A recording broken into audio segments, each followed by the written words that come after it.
This morning in Health Watch, are those super stylish, super skinny jeans bad for your health?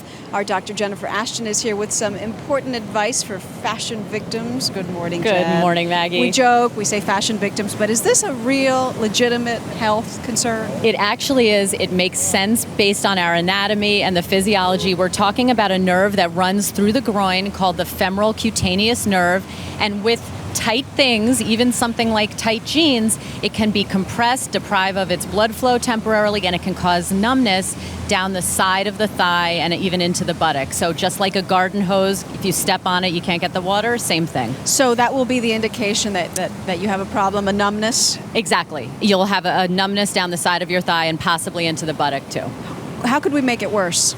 You know, there are actually a number of other conditions that give you the same result. They could range from anything from surgery to obesity, pregnancy, even prolonged standing or walking.